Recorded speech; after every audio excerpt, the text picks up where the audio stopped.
It's finally tax refund time. It is a bonus that you don't have to wait until the end of the year to get, but there are a lot of smart things that you can do with your tax refund and also a couple non-smart things that you can do. Now, spending and blowing that refund on things that you really don't need could really set you down a financial path that you're not looking for. Today's video, we're going to be looking at the smart things that you can do with that tax refund and all of the bonus money that is coming in, starting with number one, paying down your debt. Now, this is probably one of the absolute places that you're going to get the most bang for your buck, especially if you do have a high interest debt, like those credit card payments, meaning that let's say you're paying 25% on that credit card. If you're putting your tax refund right down on that credit card, that means you are getting a 25% return.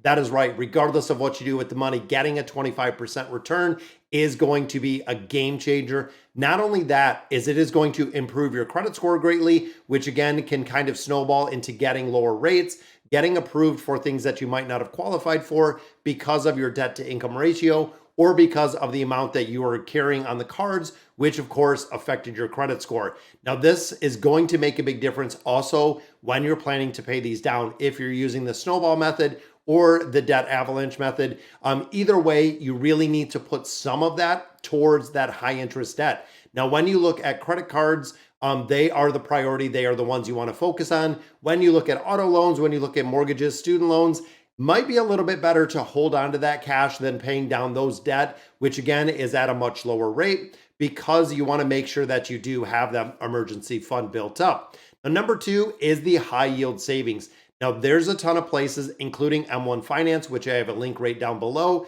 that offer a 5% high yield savings account.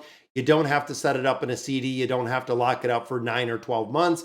Overall, high yield savings accounts have seemed to have been everywhere. I didn't know about them a couple years ago, or there were very few of them. They weren't quite paying the interest rate that they are now. But if you got a couple $1,000s and a 5% return, it is pretty good short of investing it. And of course, they are FDIC or NCUA insured. So making sure that you're putting a goal, short-term goal, long-term goal, regardless of what it is, you know exactly where this tax refund is going to make sure that you're doing smart things with it. Now, number three, of course, huge one, building that emergency fund.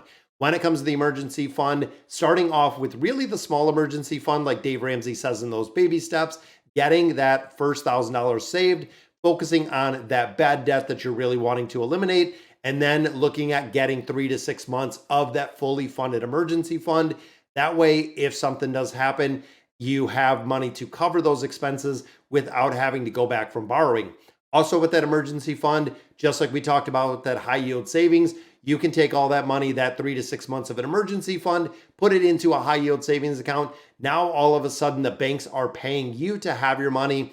And also, that emergency fund is going to give you a lot of peace of mind, meaning that you're going to have it separate from that everyday budget. It is going to be money that is for an emergency. Now, for a lot of you, the justification of an emergency has to be built in as an accountability piece when it comes to really understanding what a true emergency is versus something that you really didn't budget properly for. And that's why you have to tap into that emergency fund. Really try and focus. And again, that accountability piece for you. What is a true emergency? Number four, we look at adding the value to your home. That is right. When you get a tax refund, if it's $100 or $1,000 or $5,000, no matter what it is, you can always increase the value of your home. This might be putting money, depending on how much you got, a new furnace, a new hot water heater if it's needed, could be new appliances, could be renovation, could be, a bathroom. There's a lot of different ways depending on exactly how much you got back.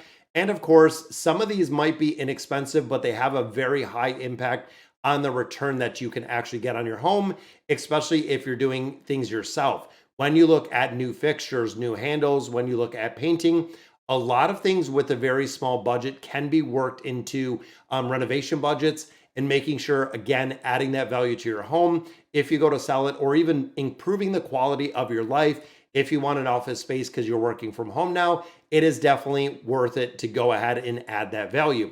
Number five, making an extra mortgage payment. You want to talk about money that is going to go a long way. If you don't have any of that high interest debt, making one single mortgage payment every single year is going to have a huge impact on, of course, your longevity of the mortgage. If you're making one extra payment a year, you cut roughly 7 years off of your mortgage. Paying it down faster means not only are you saving on interest, but over time, when you're looking at 20, 30 years with that extra mortgage payment, you can actually save thousands, if not tens of thousands of dollars, depending again how big that refund is. Now, of course, make sure with your lender, make sure you don't have any penalties or anything like that. Some do have interest, early payment penalties, where if you're making extra mortgage payments, they can actually penalize you for it, which I think is kind of crazy to even talk about. But yes, there are financial institutions out there that do not want you to pay off that mortgage early. So unfortunately, they do penalize any of those payments that are made.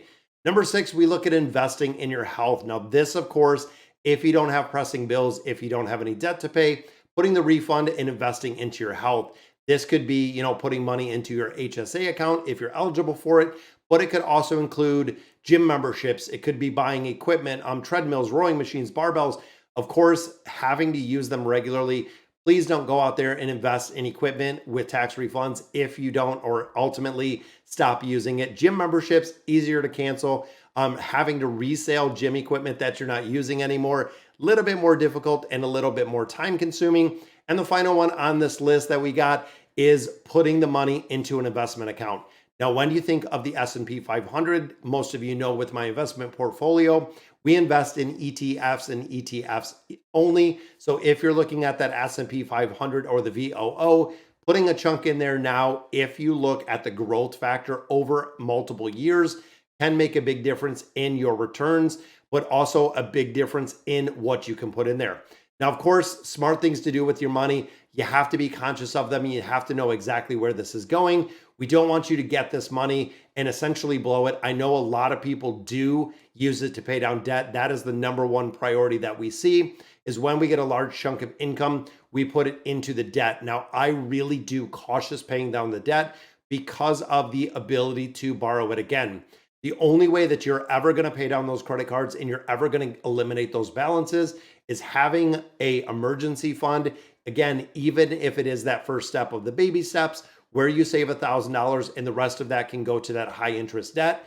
The reason being, when an emergency happens, and an emergency inevitable is going to happen at some point in your life, you would go right back to borrowing on those credit cards, those high interest credit cards, meaning that you're just racking up the balances that you just repaid with the tax refund, which means you're net negative or just kind of break even at that point. Where if you do have $1,000 sitting in an account, the rest of it going to pay down debt. If an emergency does happen, you do have funds already available that you can go ahead and borrow and use for a true emergency. You're not going right back to that borrowing again on the credit cards with high interest debt. Now, this is also true when it comes to consolidation. Now, again, debt consolidation is something, if used properly, and I really do stress that, can be an absolute game changer for your finances because you can consolidate everything. Then when you get that tax refund, you can put a big chunk on there and lowering not only the amount that is on there, but also you're paying lower interest overall. And again, take that with a grain of salt, because if you start going right back to that high interest credit cards, it's not going to make a difference and you're going to perpetuate this cycle forever when it comes to debt. So definitely 6 things to do with your tax refund, and I'll catch you in the next video.